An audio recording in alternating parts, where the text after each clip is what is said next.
no es solo un concurso de frecuencias, es la batalla decisiva por la libertad de expresión. XFM 92.5 y Democracia 920 AM, 8:10. Tengo la posibilidad, señoras y señores, porque así se dieron las circunstancias. Cuento con la anuencia, la caballerosidad y especialmente la mutua consideración entre mis invitados.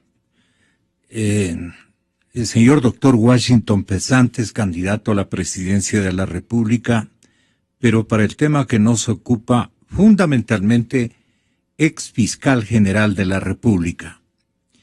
Y cuento en simultáneo, saludo su presencia, la del candidato a la vicepresidencia de la República, doctor Ramiro Aguilar. El doctor Ramiro Aguilar es una conocida figura de nuestro Parlamento que está prácticamente a punto de cesar en funciones, dado la importancia, la trascendencia del momento político que está viviendo el país y obviamente la vecina jornada electoral que elegirá a los nuevos mandatarios de nuestro país. Y entonces estamos especulando una especie de puja interna. Será una opción, una puja interna entre, digamos frontalmente lo que suponemos y algún conocimiento nos han ofrecido, pero no dejan de ser igualmente especulaciones. No hay una voz que dentro del oficialismo o dentro de la oposición se haga cargo de explicarle a la ciudadanía qué realmente está ocurriendo en este cuarto de hora. Complicadísimo el cuarto de hora, complicadísimo.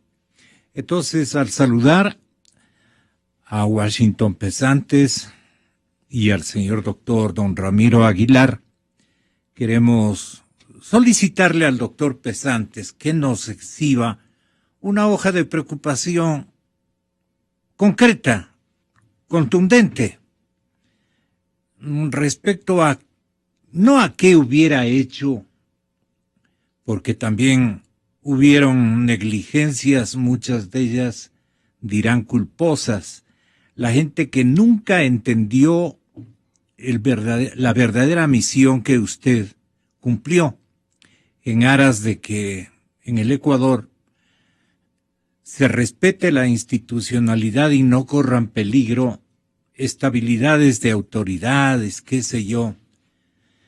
O bueno, hubo necesidad también de corresponder al momento de emergencias, que hubieron muchos en su periodo. Entonces, no está aquí un santo de la devoción de todo el mundo, pero está un respetable candidato a la presidencia de la República que debería sumarse a este exhorto formulado hace contados instantes, y ojalá lo pueda anunciar por Mauro Terán, el señor doctor Mauro Terán, ex miembro de la Suprema. Él dice que deben disponer la fiscalización de todos los contratos celebrados en este régimen de 10 años de duración, bajo la modalidad de declaratoria de emergencia, que deben disponer la fiscalización de todos los contratos celebrados en el sector petrolero, hidroeléctrico, telecomunicaciones, telefonía satelital, y hay más. Disponer la prohibición de salida del país de los suscriptores de los contratos anteriormente señalados hasta que se demuestre su probidad y solvencia. Comprometerse a apoyar la expedición de la ley de extinción de dominio que permita al Estado recuperar vía acción civil el producto del enriquecimiento ilícito, bajo el principio de que quien no pueda justificar el origen lícito de un bien, o si lo ocultó en sus declaraciones patrimoniales, lo pierda en beneficio del Estado. O sea, lo devuelva al verdadero propietario. Y el Estado no es de los que están en turno, el Estado es de todos los ecuatorianos. Y en este pacto ético y pacto moralizador, comprometerse a crear el ente administrativo que se encargue permanentemente de la recuperación del enriquecimiento ilícito o del enriquecimiento no justificado. Y hay un sexto punto: conceder acción pública para la denuncia de casos de enriquecimiento ilícito y no justificado. Este punto es muy positivo, muy bueno, muy creativo. Conceder acción pública para la denuncia de casos de enriquecimiento ilícito o no justificado, posibilitando que el denunciante positivo y veraz pueda recibir, no es quien quiera el denunciante, o va a ser quien quiera el denunciante, tiene que ser un denunciante positivo y veraz, personas en las que podríamos confiar, que pueda recibir un beneficio porcentual de lo recuperado por el Estado, dice Mauro Terán, y comprometerse a propiciar los cambios institucionales, esto sí es bueno, cambios institucionales, legales y constitucionales necesarios para consolidar la independencia de los órganos de control. Un cronograma muy completo que debían haber inventado, ideado los señores candidatos a la presidencia de la República, uno de los cuales nos distingue con su compañía esta mañana, y es el ex fiscal general de la República, doctor Washington Pesantes. ¿Qué opinan los dos de esta sugestión que formula un respetable ecuatoriano como Mauro Terán? Muy buen día a todos los oyentes de Exa FM. Gracias por la invitación. Saludos cordiales a mi distinguido amigo y colega Ramiro Aguilar, con quien comparto el día de hoy este auditorio, esta tribuna democrática. Yo suscribo, respecto a su pregunta, lo que acabo de escuchar de los distinguidos panelistas, el uno, la señora ex fiscal general del Estado, y del doctor Mauro Terán. Pero yo voy más allá. Permítanme hacer una precisión. Yo estoy convencido de que sí se puede realizar la Asamblea Constituyente. Ahí hago una precisión. El artículo 4.4 de la Constitución dice: la Asamblea Constituyente solo podrá ser convocada a través de consulta popular. De manera que no hay otra alternativa. Y ahí esta precisión respecto de las aseveraciones del doctor Terán. No requiere el dictamen de la Corte Constitucional. Y yo he propuesto una consulta popular para cambiar el sistema de gobierno, para toda la estructura jurídica, este presidencialismo demasiado exacerbado que suele en doctrina llamarse hiperpresidencialismo. Respecto de eso, es necesario esta precisión. De lo demás, el pacto ético lo hago mío. También voy más allá, lo vengo diciendo desde hace días. Nosotros debemos fiscalizar no solamente cuantitativamente, sino cualitativamente. ¿Qué quiero decir entonces? Términos y condiciones de la contratación de la deuda externa, que ahora se dice que está por los 43.000 millones, que mediante un decreto presidencial pretenden mimetizarlo y de hecho rebajarle como 13.000 millones de dólares sin contabilizar la deuda interna. Hay que fiscalizar la deuda contraída con la República China y garantizada con la entrega de petróleo. Los contratos, lo vengo diciendo desde hace tiempo y reitero, los contratos en materia petrolera que hoy son motivo de escándalo. No solamente ciertos actos que salen a la luz pública por coincidencia. Todos los contratos del sector público adjudicados en forma directa bajo el régimen de emergencia, porque hasta hace pocos meses todo ha sido emergente en el país. Un abuso de esa atribución constitucional y legal. Auditoría de la deuda pública interna, incluyendo la deuda del Estado con el 10, que hoy no contabilizan y que supera los 11.000 millones. Casos puntuales como el caso Cofieg, Duxeray, la compra de helicópteros DRUF, Los contratos de construcción, por favor, escúcheme bien, de los ejes viales y centrales hidroeléctricas en el Ecuador. Algún momento va a saltar nuevamente, como sucede con Petro Ecuador. Préstamos de 400 millones. Con la refinería, dice usted. ¿Cómo ocurre este momento con la refinería? La refinería es apenas un tema, costosísimo, pero un tema de los múltiples que habría que examinar. Con todo ese dinero, 2.200 millones, se hubiese hecho otra refinería. Eso dicen los técnicos. Así es. Auditoría jurídica, escúcheme bien, y esto no lo he escuchado a quienes salieron ni a otros, ni a otras personas. Auditoría jurídica de procesos judiciales.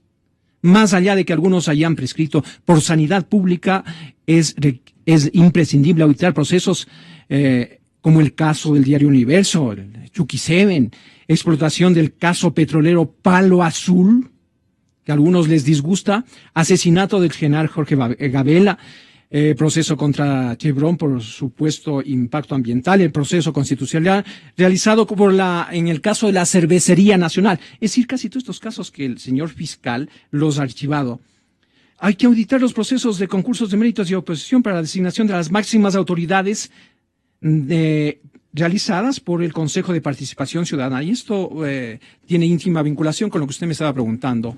Acciones y omisiones de las llamadas autoridades de control. Así no se denominan en la Constitución, pero en esencia lo son.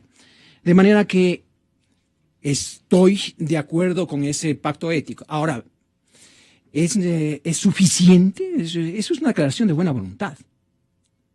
Muchas veces pueden ser fuegos artificiales. Necesitamos leyes que permitan, y la ex fiscal lo aclaró, hoy se facilitó la corrupción cuando se reforma o se introduce el 581 en el Código Orgánico Integral Penal, en donde se pone una cortapisa. Controlan al contralor para que no haga informes con responsabilidad penal y por tanto no habrá enjuiciamientos por enriquecimiento ilícito, no habrá por peculado, no había un solo juicio en los últimos años. Necesitamos entonces modificar las leyes, necesitamos jueces que entiendan la calidad de jueces y actúen con independencia. A los jueces se les conoce por sus providencias, por sus actuaciones, pero muchas veces entiendan la contextura, lo grave o gravitante que resultaría un juicio de esta naturaleza y los temas que se indagan. ¿A eso se refiere usted? Desde luego, mire. ¿De qué tienen los jueces que darse cuenta con qué están y con quiénes van a tratar? Desgraciadamente, en los últimos años venimos viendo una ilegitimidad de origen.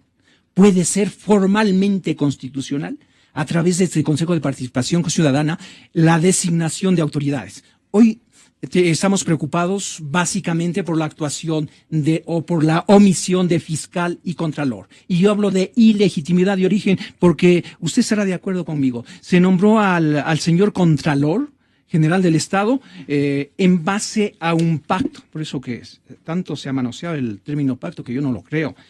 Tengo en mis manos un libro, Lecciones de Derecho Constitucional, escrito por un profesor nuestro y que no es pues un político militante que tenga ciertos intereses. Lo dice claramente.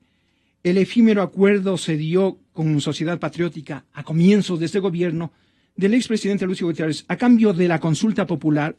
A cambio del apoyo a la consulta popular por este partido, 2 miembros de esa agrupación política accedieron a ser titulares de 2 organismos electorales, la Contraloría General del Estado y el presidente del Tribunal Supremo Electoral. ¿Cómo se puede pedir a un individuo que es producto de un pacto, que ya está 3.520 días al frente de la Contraloría, que actúe con eficacia?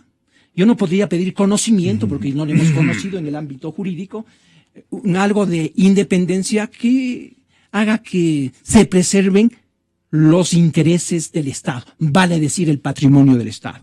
Y si hablamos de... Perdone, usted lo que nos está manifestando es, yo he oído muchísimo esto, pero no he podido por falta de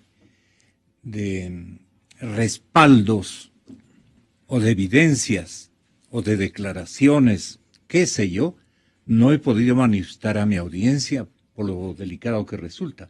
Pero usted esta mañana nos está mencionando que los Gutiérrez pactaron con el presidente Correa y que una de las instituciones que se dieron alianza país es la Contraloría General del Estado.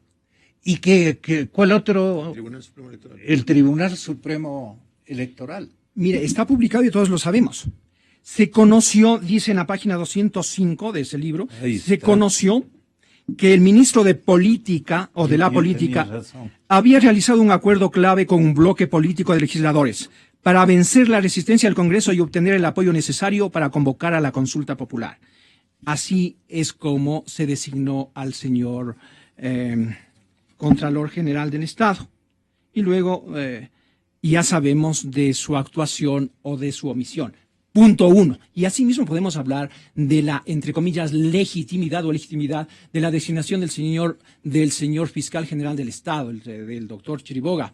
Él, enciclopédico como parece ser, ha desempeñado con el señor doctor Palacios varios puestos, luego estuvo en la embajada en España y le proponen, básicamente por un hecho, esa es mi apreciación, mi conocimiento. Gracias, doctor. Le proponen estar al frente de la Fiscalía por un caso fundamental en este país, el más grande caso de peculado, Palo Azul, que él vino, pues obviamente tenían que ponerle a uno de los investigados, vino el señor a hacerse cargo de varios procesos, pero no lo ha archivado solamente eso.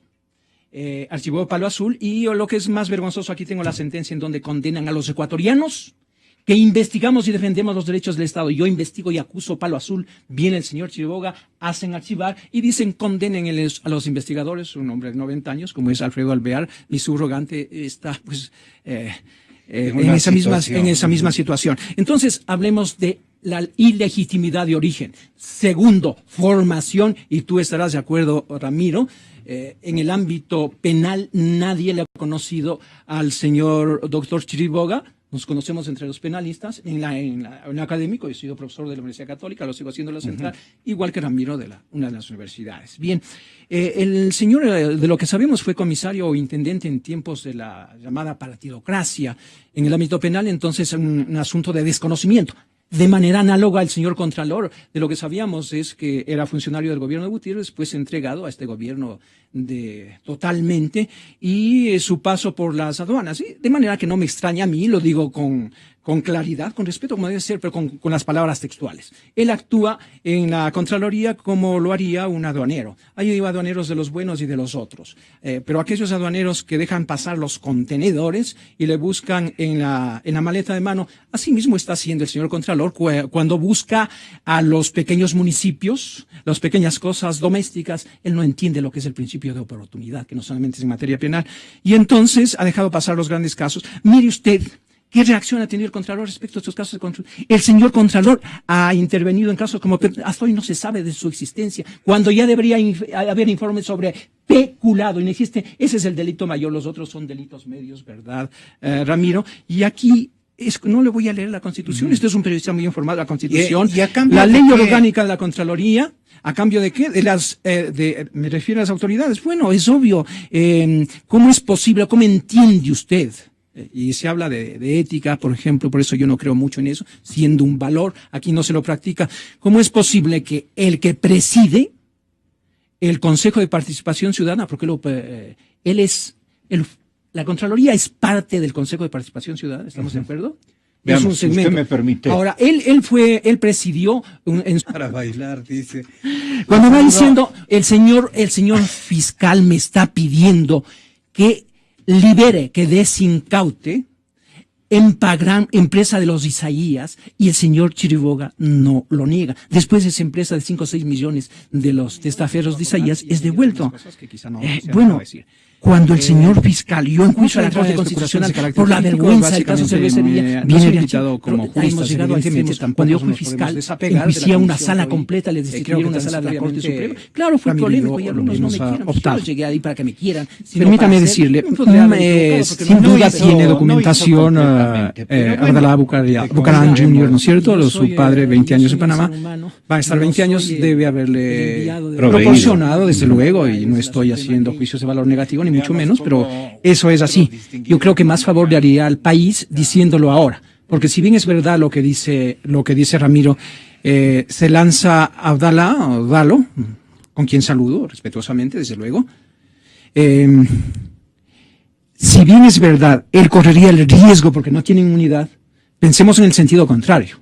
Si ahora se denuncian, pues es oportuno por sanidad, porque si inscriben el binomio, desde ese momento, en cambio, el ingeniero Glass va a gozar de inmunidad, excepto en delitos flagrantes. Hay una excepción, pero en general los candidatos desde que inscriben la candidatura ya gozan de inmunidad, y esto pasará a ser un caso más de haber hechos fácticos que determinen actos de corrupción y que lleguen hasta el vicepresidente, porque no nos olvidemos, yo he visto un acta ayer en las redes sociales en donde en la posesión del señor Calvo Piña, o ingeniero Calvo Piña, firma el señor Pastor, que ahora es embajador en Austria, y también el ingeniero Glass. Más aún, ahí existe una responsabilidad de principio innegable de carácter político. Pues ¿quién era el vicepresidente de la República? Viene manejando, creo que 5 ministerios, todo el sector estratégico de la economía, de manera que no pueden decir deportivamente, no sé, pues ellos eran de carrera. Nada que ver. Que no tiene nada que ver. ¿Cómo no tiene que ver? La elemental responsabilidad. No pueden decir aquello. La elemental responsabilidad es que el señor Glass comparezca ante sus medios públicos, los medios que tiene el Estado, donde quiera, y le diga, esta ha sido mi actuación, y no desentenderse. ¿Cómo es posible? Si yo soy fiscal, le pongo el símil, si yo soy fiscal, y hay un fiscal de menor jerarquía que comete atropellos, evidentemente, no los hice yo como fiscal general, pero yo soy el responsable de la institución, y hay una responsabilidad inclusive política e inclusive de carácter moral indiscutible. Esto de un lado, de manera que ¿Y usted qué supone tiene en su poder Dalo Bucaram? ¿Cómo? ¿Qué supone usted tiene en su poder Dalo Bucaram? O usted también puede tener una copia, ¿no? Dado el calibre de sus informantes. Usted tiene ese olfato periodístico, pero ahora se equivoca. Yo no tengo ese tipo de información. Yo sé que vino demasiada información de Panamá y que el fiscal, como dice Ramiro, como insinúa, está rebosado.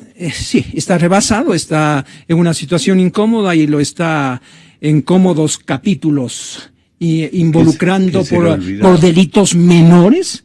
Pero hay que llegar a la cabeza, pues, hay que llegar a la cabeza. O están esperando que haya otro prófugo. Entonces hay una serie de omisiones que tendrán que a su debido tiempo responder las autoridades de control. ¿Otro prófugo a quién se refiere?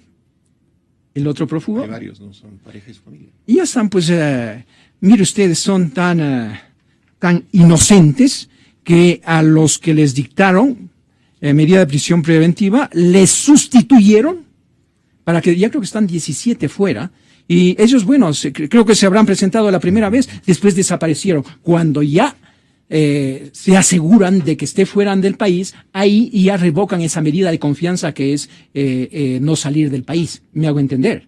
Claro. Entonces eso es lo que ha pasado con 16, eso se supo la semana pasada. Existe todo un aparataje y que las leyes... En este momento la víctima es el ingeniero Lenin Moreno. ¿Es la víctima de qué? De ese enigma, de ese silencio, de esa falta de definición de lo que está ocurriendo interiormente. La víctima política, quiere decir usted. Claro. Ojalá no lo sea, porque allá... Mi pana ha sido tú, si lo quieres seguir siendo. Yo saludo con Lenin, yo creo que es un buen hombre que desde luego ha prestado su nombre. Ha prestado su nombre para darle continuidad. Él ha hecho diferencia entre continuidad y continuismo. Para mí no hay ninguna diferencia. Pero ha prestado su nombre para que continúe el abuso del poder, continúe la corrupción. Ahí no habrá la más elemental fiscalización. Aquí se dijo algo que... ¿Usted le ha insinuado que tome precauciones sobre esto? ¿A quién? A su amigo... Nuestro amigo, porque también es amigo mío, Lenin Moreno. Debe haberle consultado, como es obvio. Pues yo desde hace... Que es un ex fiscal general. Desde hace 5 años no he hablado con las autoridades. Yo dejé la Fiscalía General del Estado cuando apresuraron un concurso para designar al fiscal que hoy tenemos, y desde ahí yo, además de que alguna vez me he encontrado con Lenin en un aeropuerto, y le felicité, escúcheme bien, Gonzalo, le felicité, le dije que bien tus declaraciones en el sentido de que la democracia es alternabilidad. Pero tuve que después retractarme. ¿Por qué? Al siguiente día le hicieron un homenaje acá y dijo que estaba arrepentido, Lenin. ¿Es verdad lo que estoy diciendo?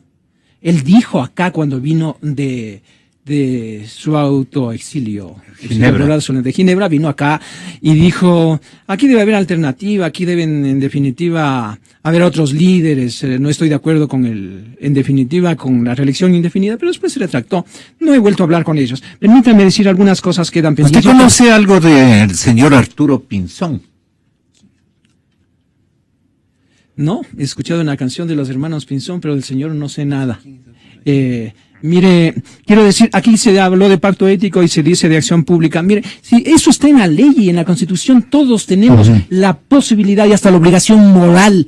No es necesario un pacto ético para denunciar, de manera que si los individuos conocen quién es Pinzón o de los actos de corrupción, ojalá nos hagan saber. Pero es imprescindible, porque sería un desprecio a la ciudadanía, decir que no van a entender porque son asuntos técnicos. Déjeme decirle para que quede absolutamente claro para la ciudadanía lo que acaba de puntualizar con claridad. Yo le doy a mayor extensión a lo que acaba de decir Ramiro. Aquí no es como usted comenzó como premisa diciendo que han tratado de fortalecer los órganos de control para, en definitiva, controlar a las ciudadanías. Todo lo contrario. Lo que hicieron es sentar las bases para un control desde el gobierno de todas las instituciones. Mientras la Constitución de la República en el 98, que fue una buena Constitución que había que componerle, establecía que la Fiscalía General del Estado es una institución autónoma e independiente de todas las funciones del Estado. Como dijo Ramiro, lo acotó, yo lo digo puntualmente, la Fiscalía General del Estado, en el artículo 194 de esta Constitución, dice, es un órgano autónomo de la función judicial, entra dentro del abanico de la función judicial. Y claro, el señor Yal es el que nombra a los fiscales, el que tiene que darle inclusive autorización para que el fiscal pueda salir a Panamá, puede irse a Portugal, porque es un fiscal itinerante, igual que el Contralor, que está 3.520 días de Contralor, pero aquí no ha pasado ni la tercera parte de esos días. Entonces, mira, aquí hay un problema de carácter constitucional. Bien en luego viene el Código Orgánico de la Función Judicial, en donde desde el Consejo de la Judicatura, que lo maneja el secretario privado y el exsecretario privado, controlan jueces, fiscales, defensores, todo, absolutamente todo. Y siguen desarrollando un conjunto de leyes. En el 2009 se expide, y quiero decirle antes, yo fui a Montecristi y les dije, señores, no atenten contra principios fundamentales. Ustedes están castrando en definitiva a la Fiscalía cuando le están diciendo que es una dependencia del Consejo Nacional de la Justicia. Yo fui allá y usted habló de una legisladora que ahora pretenden decir, yo no fui, yo no tengo nada que ver. Y luego siguen desarrollando leyes secundarias para dar continuidad a este apropiamiento de los órganos de control.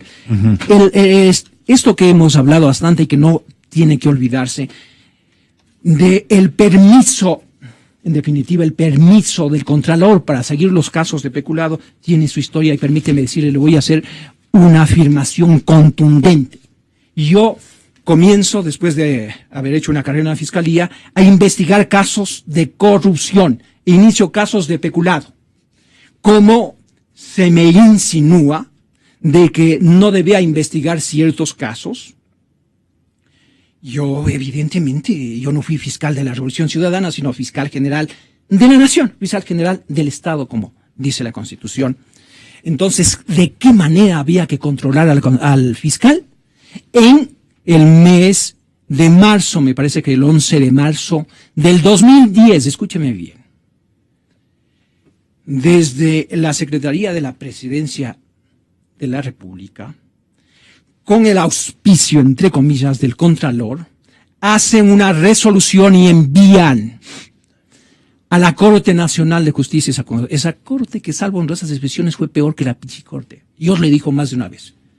Y mediante resolución dicen, contra ley, contra constitución, contra principios elementales, porque una resolución no podía estar por encima de la ley, dicen, En adelante el fiscal, porque yo tenía que formular varios cargos y yo ya había enjuiciado a 3 ministros de este régimen, dicen, para que el fiscal continúe con sus investigaciones y acusaciones de peculado y instrucciones fiscales, es necesario que el contralor envíe un informe con indicios de responsabilidad penal, sin la cual condición sine qua non, por eso se llama procedibilidad. Evidentemente yo como fiscal digo, no, eso no es posible, eso es ilegal, es aberrante, e inclusive llego a hablar con el presidente de la República. ¿Y qué le dice? El presidente de la República entendió y le dijo al secretario privado, al secretario jurídico, que no tiene nada de privado, creo que... Señor Mera. Al señor Mera, ¿cómo es posible lo que me está diciendo el fiscal? Tú no me explicas. Y él salió paladinamente a decir, le dijo al presidente, es que es para proteger a nuestros ministros. Mira, qué vergüenza. El presidente le dijo inmediatamente, eso no me dijiste antes, debo decir en honor a la verdad.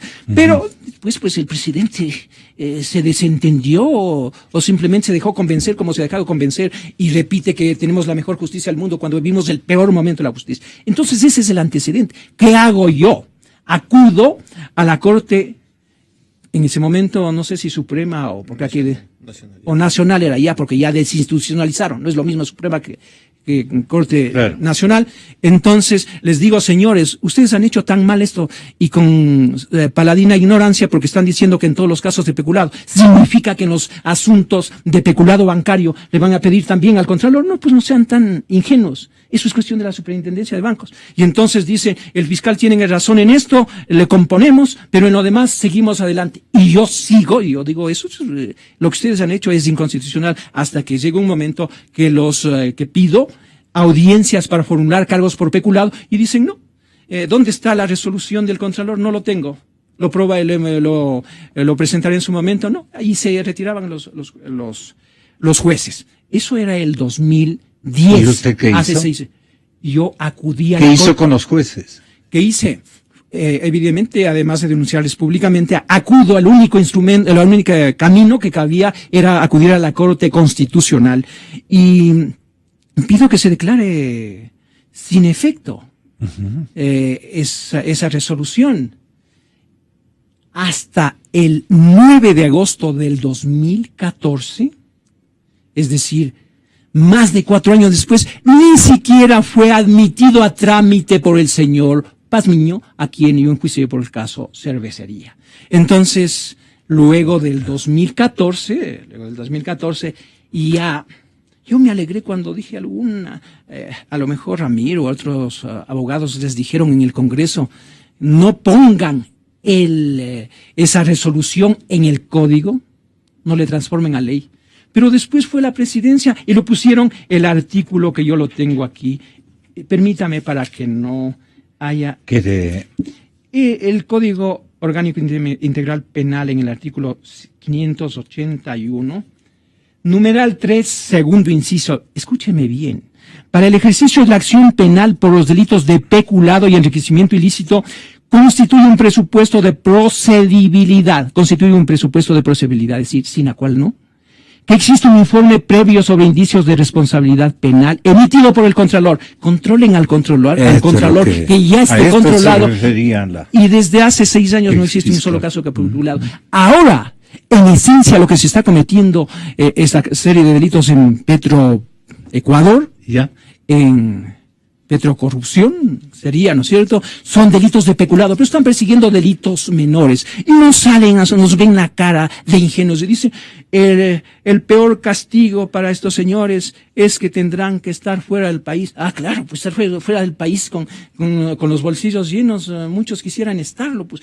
Qué ingenua o absurda la declaración del señor que hace de fiscal general del Estado. Yo me pregunto además, el Contralor, ¿qué nos ha dicho, además de perseguir al municipio de Pelileo por mangueras que han comprado en $400? ¿Qué nos ha dicho de los casos del IES, por ejemplo? Aquí salió cuando se enfrentaron González y Correa cosas y salió a los pocos días, dijeron 7 casos de posible peculado en el IES.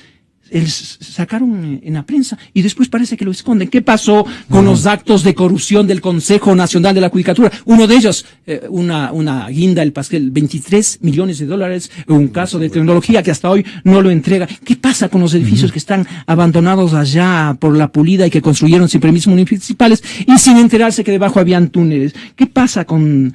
¿Qué ha dicho la Contraloría respecto a los casos de la refinería? De manera que esto es un asunto, licenciado Rosero y doctor Aguilar, esto es un asunto de ley, de leyes, de constitución, por eso yo planteo que debe haber una constituyente que haga una nueva constitución y baje toda esta estructura. Pero también es cuestión de las personas que están al frente. Yo desde un comienzo hice respetar la autonomía y aunque me pude haber equivocado sin duda, solo la justicia divina es perfecta, me pude haber equivocado, siempre actué con la más clara buena fe. Esto entonces implica cambiar las leyes y también tener gente que tenga algo de honestidad, de patriotismo y conocimiento para que esté al frente de las funciones del Estado. La que usted me hace aceptación, ¿qué es lo que pienso de...? seguramente, a ver, repítame. con seguridad de la propuesta. Ubiquemos a Dalo que Ya. le formuló y ubiquemos al señor Dalo presidente a Ramiro. Correa. Dalo Bucarán a Ramiro Aguilar. La fe que usted recibió tenía en esta respuesta Correa, seguramente, que creo que el sí, doctor Aguilar porque incluso llegaron a hacer un viaje en algún aniversario de ese compañerismo. Se fueron en el avión presidencial inclusive. O sea, ¿qué le aconsejaría a nuestro querido amigo y ciudadano de bien, ¿Alguna Ramiro precisión? Aguilar? Primero que Ramiro no... ¿Qué le aconsejaría Ramiro es un respecto- hombre, ya lo ha dicho, maduro, no solamente por su edad cronológica, es un hombre... De manera que él no necesita ningún consejo. En todo caso, si él me lo pide en algún momento y yo estoy dispuesto a compartir alguna experiencia, pues él puede contar conmigo. De otro lado, preciso, porque se ha repetido, mire, el expresidente como yo somos egresados de la Universidad Católica de Lovaina. Ramiro estudió en la Católica de aquí, donde yo estudié y fui profesor. Estas coincidencias. Y un día el presidente tenía que ir a Lisboa a estas reuniones presidenciales. Le había o nos había invitado el rector de la Universidad Católica de Lovaina para homenajear, como algún momento se hizo con otros egresados de América Latina que estudiaron en Lovaina. Es el caso del presidente Paz Zamora, por ejemplo. Entonces, el presidente tuvo la gentileza de invitarme a compartir, me convidaron para compartir ese homenaje que nos hacía, o le hacía básicamente a él, la Universidad Católica de Lovaina, y yo acompañé, de manera que ahí no hay ninguna cosa que esconder. Respecto de la parte final de esta entrevista, Washington Pesantes no tiene que hacer ningún esfuerzo mental, ninguna gimnasia mental, ni de carácter intelectual para justificar un pasado familiar, ni mucho menos. Y yo sí le puedo decir al país, fácticamente le he servido, es una hoja de vida que pocos, quizá ninguno puede servir al país, 38 años de servicio. Comencé humildemente como un profesor primario, que estudié paranormalista, luego he sido profesor secundario, abogado, tengo unos 13 años de estudios universitarios y como le digo a usted, le he servido por 38 años. Yo sí puedo hablar de fiscalización, porque yo sí fiscalicé. Y yo puedo hablar del campo y la ciudad porque yo nací en el campo y en una parroquia de la provincia de Chimborazo y he vivido en Quito, vivo ya más de 40 años. Y yo sí puedo hablar de muchas otras cosas que en los demás candidatos son una especie de interrogante. Una caja, algunos son realmente una caja de sorpresas. En este caso, el país con virtudes sí lo tengo, modestia aparte, y con defectos lo puedo asumir también, pero en todo caso nos conocen. Sí tengo una trayectoria que no ha sido cuestionada, desde el punto de vista de la pulcritud y de la honestidad de mis actos. Me pudo haber equivocado porque, como dije antes, no hay una justicia humana que sea perfecta. En todo caso, nunca hice premeditadamente mala daña, sí perseguí a la delincuencia. Completaría, sí, nosotros creemos en la fiscalización, creemos en que hay que solucionar los problemas fundamentales de este país. Agregaría lo que dijo Ramiro: salud, educación, seguridad, crear trabajo que va más allá de empleo y efectivamente fiscalizar. Efectivamente fiscalizar. Somos nosotros gente que no ha estado involucrado, que no tiene nada que justificar desde el punto de vista de tránsito por partidos, ni parientes, ni mucho menos. Yo como el que más soy respetuoso, pero en nuestro caso hay una vida de servicio a la comunidad nítida y nosotros sí hablamos de unión y hacen muy bien en reivindicar esos valores, tanto usted como el doctor Ramiro Aguilar.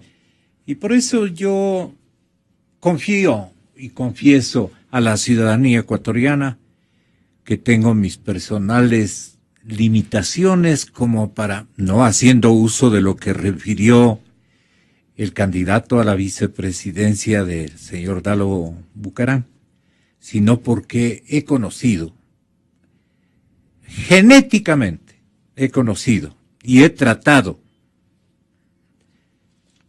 pero vis a vis, desde épocas en que uno con grabador en mano hacía un ejercicio reporteril y conoció muy de cerca los genes que este momento se unen a los de Ramiro Aguilar y que yo aspiro como su amigo tengan todo el resultado que él aspira para darle una respuesta a este momento que el país necesita de un hijo de las características de Aguilar o de usted, porque usted también tiene todo el derecho de reivindicar lo que ha sido en días buenos y también en días malos.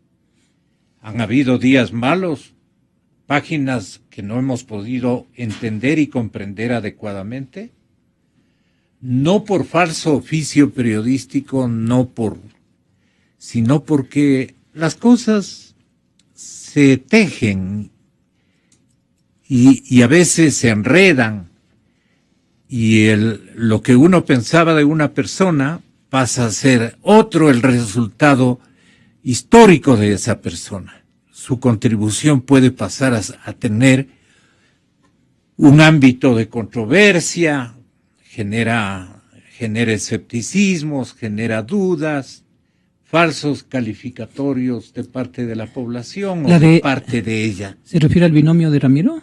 A ambos binomios. A ambos binomios. ¿Usted con quién va? Permítame decirle, yo exhibo una hoja de servicio al país y por eso pues no tengo que detenerme en justificar aquello que usted dice, un problema de carácter ya genético. Mis genes son un problema de servicio, es un asunto. No hablaba ni por usted ni por Ramiro. No, yo tampoco me refiero a Ramiro. Yo estoy hablando por los Bucaram, sí, a quienes he conocido desde siempre.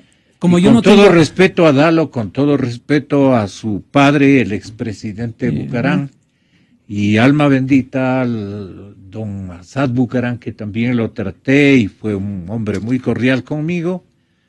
En fin, por todo y eso, pienso que la elección del doctor Aguilar la reconozco, pero me produce bastante escepticismo.